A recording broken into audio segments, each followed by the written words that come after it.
नमस्कार, यूपी 9 बजे में आप सभी का स्वागत है। मैं हूं नीलू। करते हैं खबरों की शुरुआत। तो सीएम योगी के गोरखपुर दौरे का आज दूसरा दिन है। सीएम योगी गोरक्षनाथ मंदिर के सेवाश्रम में जनता दर्शन कार्यक्रम में फरियादियों की समस्याएं सुन रहे हैं और अधिकारियों को समाधान के लिए तुरंत निर्देश दे रहे हैं। इसके बाद 11 बजे मुख्यमंत्री गोरखपुर वासियों को 80 करोड़ की सौगात देने वाले हैं।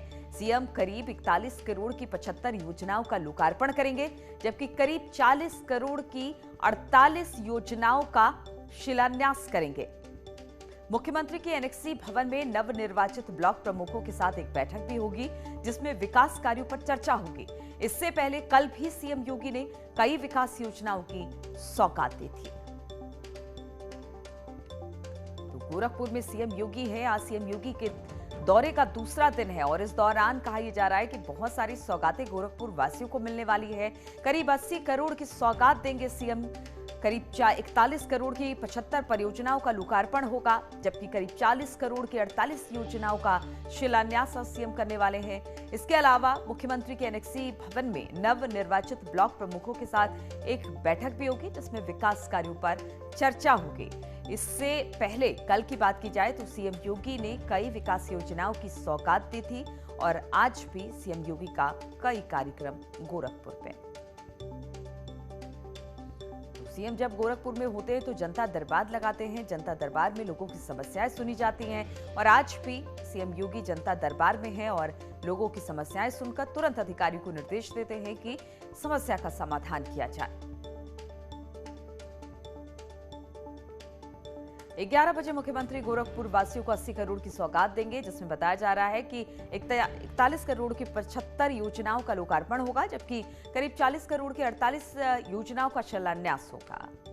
बातचीत करने के लिए रामगोपाल इस वक्त हमारे साथ जुड़ गए। रामगोपाल, इस वक्त सीएम कहां पर है और फिर आगे का किस तरीके का कार्यक्रम आज पूरे दिन भर सीएम का?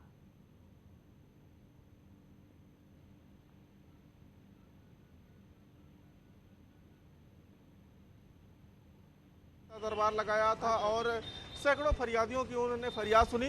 मुख्यमंत्री के जनता दरबार में सबसे अधिक जो मामले सामने आते हैं थानों और तहसीलों से जुड़े होते हैं। इसमें मुख्यमंत्री ने नाराजगी भी जताई कि जो भी समस्याएं हैं उन समस्याओं का थानों और तहसील स्तर पर ही निस्तारण कर दिया जाए और इसीलिए शायद कल मुख्यमंत्री ने एक दिशा निर्देश भी जारी कर दिया जनता दरबार तहसील दिवस और थाने दिवस की, और उन्होंने निर्देश दिया कि 5 दिनों के अंदर समस्याओं का निस्तारण कर दिया जाए। मुख्यमंत्री आज के जनता दरबार के बाद फिर 11 बजे गोरखपुर वासियों को विकास की करीब 80 करोड़ की योजनाओं की सौगात देंगे, जिसमें 5 विधानसभा क्षेत्रों में अलग अलग काम हुए हैं। सबसे अधिक काम जो सड़क निर्माण को लेकर हुआ है उसका मुख्यमंत्री योगी आदित्यनाथ आज लोकार्पण और शिलान्यास करेंगे और उस कार्यक्रम के बाद वो जो नवनिर्वाचित 20 ब्लॉक प्रमुख गोरखपुर के हैं उनके साथ मुख्यमंत्री बैठक करेंगे और उनसे बातचीत करेंगे, उनसे विकास के एजेंडे पर चर्चा करेंगे। साथ ही जिस तरीके से जिला पंचायत सदस्यों और जिला पंचायत अध्यक्ष को उन्होंने निर्देश किया था कि जो सरकार द्वारा काम हो रहे हैं, सरकार द्वारा जो योजनाएं चलाई जा रही हैं उसका लाभ आम जन तक पहुंचाया जाए, आम लोगों तक मिले, किस तरीके से सरकार की योजनाओं में आम लोगों की भागीदारी बढ़ाई जाए, इस पर चर्चा आज मुख्यमंत्री योगी आदित्यनाथ करेंगे और उसके बाद फिर उनका अभी बनारस जाने का कार्यक्रम है। जी ठीक है, बिल्कुल, बहुत बहुत शुक्रिया आपका। आगे भी इस पर अपडेट लेते रहेंगे रामगोपाल। फिलहाल बहुत बहुत शुक्रिया हमारे साथ जुड़ने के लिए। और लखनऊ से गिरफ्तार आतंकियों से पूछताछ में बड़ा खुलासा हुआ है। सूत्रों के हवाले से खबर आ रही है कि लखनऊ से गिरफ्तार मिन्हाज और मुशीर से पूछताछ में खुलासा हुआ है। लखनऊ के अमीनाबाद बाजार और हनुमान सेतु मंदिर पर विस्फोट करने का इनका प्लान था। जहां ई रिक्शा में प्रेशर कुकर बम रखकर धमाका करना चाहते थे। ये लोग कश्मीर के तौहीद और मूसा के निर्देशों पर बम बना रहे थे। कानपुर और लखनऊ के दो युवक भी एटीएस के निशाने पर हैं और कानपुर और लखनऊ के युवकों के जरिए हथियार और बारूद जुटाया था। एनआईए और दिल्ली स्पेशल सेल से भी पूछताछ हो रही है। आतंकी मिन्हाज और मुशीर दोनों 26 जुलाई तक एटीएस की कस्टडी रिमांड पर है। तो एक के बाद एक खुलासे इस पर निकलकर सामने आ रहे हैं। ऋषभ इस वक्त हमारे साथ जुड़ गए हैं। ऋषभ, एक बड़ी प्लानिंग थी इन लोगों की। जी बिल्कुल, देखिए अब तमाम चीजें साफ हो रही हैं। कल पहले दिन कस्टडी रिमांड के दौरान जो शुरुआती पूछताछ है वो एटीएस के सूत्र हमें कंफर्म कर रहे हैं कि ये दोनों लखनऊ में ही धमाका करना चाह रहे थे। अपने घर के आसपास का कोई भीड़ भाड़ वाला इलाका इनसे सेलेक्ट करने के लिए कहा गया था। इनके जो आका थे तौहीद और मूसा जो कश्मीर में बैठे थे, उसके बाद इन दोनों ने रेकी की और ये पाया है कि लखनऊ का अमीनाबाद बाजार जो भीड़ भाड़ वाला इलाका है वहां पर ब्लास्ट किया जा सकता है या हनुमान सेतु मंदिर बताया जा रहा है, प्रसिद्ध मंदिर है लखनऊ का, वहां पर मंगलवार या शनिवार को धमाका करने की इनकी योजना थी। पूरी बातें तय हो गई थी। ई रिक्शा में ये प्रेशर कुकर बम को प्लांट करना था और उससे ब्लास्ट करना था। इनका किसी भी वीवीआईपी को या वीआईपी को निशाना बनाने का इरादा नहीं था। इनका कोई इरादा किसी बहुत इंपॉर्टेंट इंस्टॉलेशन को निशाना बनाने का नहीं था। इनका इरादा सिर्फ ऐसा था कि भीड़ भाड़ वाले इलाके में हमें ब्लास्ट करना है, ज्यादा से ज्यादा लोग बम की चपेट में आए और दहशत फैले। बिल्कुल, तो एक के बाद एक खुलासे अब एटीएस कर रही है और लगातार इनसे पूछताछ चल रही है। बहुत बहुत शुक्रिया आपका ऋषभ जानकारी देने के लिए। और बरेली से खबर लेते हैं। यहां पर बदमाशों ने दरोगा को गोली मार दी है। एटीएम काट रहे थे बदमाश, जब इन्हें रोकने की कोशिश की गई तो दरोगा को गोली मारी है। फिलहाल दरोगा की हालत इस वक्त गंभीर है, अस्पताल में भर्ती करा दिया गया है। बदमाशों में 2 युवक और एक महिला बताए जा रहे हैं। गोली मारकर सभी बदमाश फरार होने में कामयाब रहे हैं। ये पूरा घटना घटी है आंवला थाना इलाके की है, जहां पर एटीएम काट रहे थे बदमाश और इस दौरान इंस्पेक्टर को गोली मारी है बदमाशों ने। तो बरेली की वारदात है। यहां पर कुछ बदमाश एटीएम काट रहे थे, शायद इस बीच जो दरोगा थे रोकने की कोशिश की है तो गोली मारी गई है उनको। बाद में बताया जा रहा है ये सारे बदमाश गोली मारकर फरार हो गए हैं, जिसमें 2 शख्स और एक महिला बताई जा रही है। हालांकि अभी इंस्पेक्टर की हालत गंभीर है और उन्हें अस्पताल में भर्ती करा दिया गया है। 2 तस्वीरें हम आपको देख रहे हैं किस तरह से बदमाशों का आतंक है कि एटीएम काट रहे थे, रोकने की कोशिश की तो दरोगा पर ही गोली बरसाती।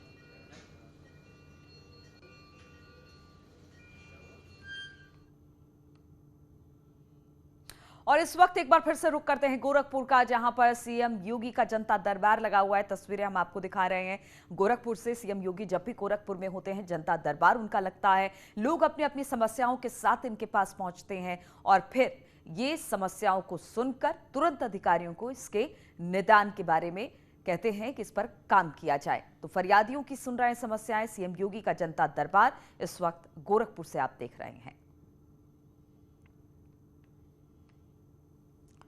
तो गोरखपुर दौरे का दूसरा दिन है और कई कार्यक्रम आज हैं, लेकिन जनता दरबार सीएम जब गोरखपुर में होते हैं तो जरूर लगाते हैं।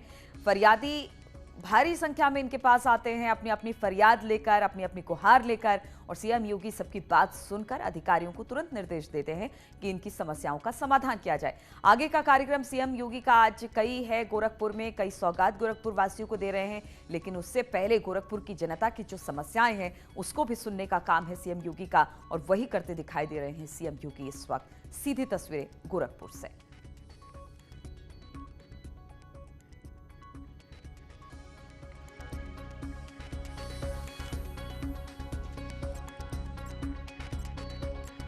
गोरखपुर से सीएम योगी को आप देख पा रहे हैं। यहां पर जनता दरबार लगा है। जनता की समस्याओं को सुनकर उनके निराकरण की बात सीएम योगी करते हैं और बड़ी आस के साथ लोग इनके दरबार में पहुंचते हैं कि सीएम योगी उनकी समस्याओं को सुनेंगे और जल्द से जल्द उसका निपटारा करने को कहेंगे। रामगोपाल भी हमारे साथ एक बार फिर से जुड़ गए हैं। रामगोपाल, हमने देखा जब भी गोरखपुर में सीएम होते हैं तो जनता दरबार जरूर लगाते हैं और लोग भी भारी तादाद में इनके पास पहुंचते हैं अपनी समस्याओं को लेकर। बिल्कुल, और पिछले दौरे में भी मुख्यमंत्री योगी आदित्यनाथ ने लगातार जनता दरबार लगाया, लोगों की समस्याएं सुनी, और अब तो लखनऊ में भी उन्होंने जनता दरबार शुरू कर दिया और उसका जो है असर भी गोरखपुर में आज देखने को मिला। आज बड़ी संख्या में फरियादी आए। पिछली बार जनता दरबार में 250 से 300 लोग आते थे, लेकिन आज 500 से 700 लोग आए।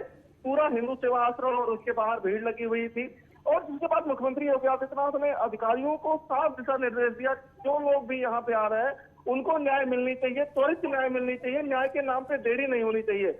और जिस तरीके से थाने और तहसीलों के मामले मुख्यमंत्री के जनता दरबार में आ रहे हैं और उस पर लेकर उन्होंने नाराजगी भी जताई कि थाने स्तर के अगर मामले यहाँ पे आ रहे हैं तो थाने पे काम क्यों नहीं हो रहा है, या तहसील स्तर के जमीन के छोटे छोटे मामले अगर यहाँ पे आ रहे हैं तो उसको त्वरित निस्तारण कर दिया जाए। जिस अधिकारियों को उन्होंने फटकार भी लगाई है कि थाने और तहसील के मामले अब यहाँ पे नहीं आने चाहिए, और अब सरकार ने थाना दिवस और तहसील दिवस को भी शुरू करने का निर्देश दिया है और उसकी समय सीमा भी तय कर दी है कि 5 दिन। अच्छा रामगोपाल, हम ये भी देख पा रहे हैं कि सिर्फ पुरुष ही नहीं, महिलाएं भी भारी तादाद में सीएम योगी के पास अपनी अपनी समस्याएं लेकर पहुंच रही हैं, क्योंकि जो तस्वीरें वहां से मिल रही हैं उसमें महिलाएं बहुत दिखाई दे रही हैं।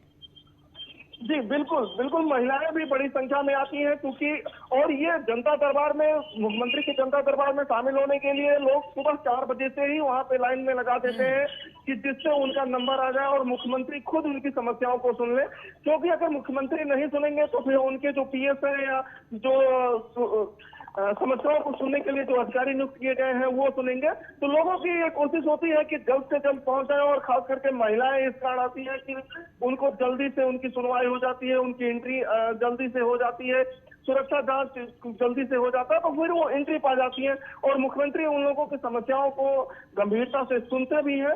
तो इस कारण से बड़ी संख्या में महिलाएं भी आती हैं और अपनी समस्याओं को यहाँ पे मुख्यमंत्री को बताती हैं और न्याय भी मिलता है। तभी वो भरोसा जो है वो भरोसा बरकरार है और दिन प्रतिदिन भीड़ बढ़ती जा रही है। बिल्कुल भरोसा बरकरार है। और जिस तरह से आप कह रहे थे कि पहले तो 300 के करीब लोग यहाँ आते थे, लेकिन आज तो 500 से भी ज्यादा लोग हैं, क्योंकि उनको लगता है कि सीएम अगर समस्या सुनेंगे तो उसका निराकरण भी जल्द से जल्द हो जाएगा। बहुत बहुत शुक्रिया आपका जानकारी देने के लिए। और इटावा के सिविल लाइन इलाके में एक प्राइवेट हॉस्पिटल में महिला की मौत के बाद जमकर बवाल मच गया। आरोप के मुताबिक परिजनों ने हॉस्पिटल में तोड़फोड़ की है। परिजनों का आरोप है कि हॉस्पिटल में स्टाफ ने उनके साथ मारपीट की है। परिजनों का आरोप है कि महिला की मौत के बाद डॉक्टरों ने उसे गंभीर बताकर दूसरे अस्पताल ले जाने को कहा। इससे नाराज परिजन हंगामा करने लगे। गुस्साए परिजनों ने महिला के शव को अस्पताल के बाहर रखकर हंगामा किया और पुलिस ने पीड़ित और हॉस्पिटल के स्टाफ को हिरासत में लिया है और जांच में जुट गई है। तो इटावा का यह पूरा मामला, महिला की मौत के बाद जबरदस्त तरीके से हंगामा देखने को मिला। उनके परिजनों का आरोप है कि हॉस्पिटल के स्टाफ ने उनके साथ मारपीट की है। परिजनों का आरोप है कि महिला की मौत के बाद डॉक्टरों ने उसे गंभीर बताकर दूसरे अस्पताल ले जाने को कहा। इससे नाराज परिजन हंगामा करने लगे। गुस्साए परिजनों ने महिला के शव को अस्पताल के बाहर रखकर हंगामा किया। पुलिस ने पीड़ितों और हॉस्पिटल के जो स्टाफ है उनको हिरासत में लिया है और इस पूरे मामले की छानबीन में जुट गई है कि आखिर बात क्या हुई जिसके बाद इतना हंगामा हुआ। मुख्य बात है, परसों हमने भर्ती कराई थी, कल सुबह डिलीवरी केस था, बिटिया जन्मी नॉर्मल थी। अब 1 घंटा पहले बता रहे बिल्कुल सही है सही है सही है। हमने कहा अगर कोई दिक्कत हो तो हम सेफई या और कोई प्राइवेट ले जाएं, कि नहीं कोई दिक्कत नहीं है। जब मर गई उसके बाद एम्बुलेंस डाल दिया कि जी ले आप सेफई ले जाओ। हमने कहा ये तो खत्म हो चुकी है। उसके बाद फिर मारकूट करना। सिविल लाइन क्षेत्र में रघुकुल हॉस्पिटल है, जिसमें कल एक महिला आई थी जो डिलीवरी के दौरान, उसका बच्चा तो अभी सुरक्षित है लेकिन महिला की मृत्यु हो गई है। कुछ लोगों ने हंगामा किया है। जांच का विषय है, इनसे तहरीर ली जाएगी और जांच की जाएगी और इसके संबंध में सीएमओ से रिपोर्ट प्रस्तुत की जाएगी। और रक्षाबंधन पर डाक विभाग ने नई पहल की है। डाक विभाग ने रक्षाबंधन के पहले विदेश तक राखी पहुंचाने की योजना तैयार की है। डाक विभाग ने इस साल समय से और सुरक्षित राखी पहुंचाने की व्यवस्था की है। डाकघरों में राखी भेजने के लिए स्पेशल लिफाफे की बिक्री भी शुरू कर दी गई है। यह लिफाफा वाटरप्रूफ है, जिससे अंदर रखी राखी खराब नहीं होगी। डाक विभाग ने एक लिफाफे की कीमत 10 रुपए रखी है। राखी भेजने पर डाक टिकट अलग से आपको लगाना पड़ेगा। प्लास्टिक कोटेड है, यानी कि इसके अंदर राखी जिस रूप में रखी जाएगी, बहन का प्यार भाई तक उसी रूप में पहुंचेगा बिना किसी नुकसान के। कब तक रिटर्न होगा इसका? ये 12 जुलाई से लेके और 21 अगस्त 2021 तक बिक्री के लिए उपलब्ध रहेंगे। हर एक एचओ में और सेलेक्टेड एचओ में भी सभी जगह उपलब्ध हैं। मुजफ्फरनगर हो, मेरठ हो या अन्य किसी भी पोस्टल डिवीजन में जहां एचओ है वहां पर सब जगह उपलब्ध। और रुकेंगे यहाँ पर छोटे से ब्रेक के लिए, फौरन हाजिर होते हैं।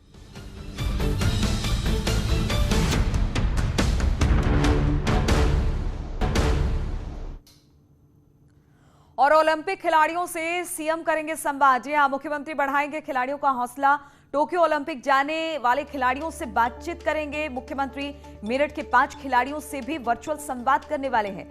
दोपहर 2:40 पर वर्चुअल संवाद होगा सीएम का।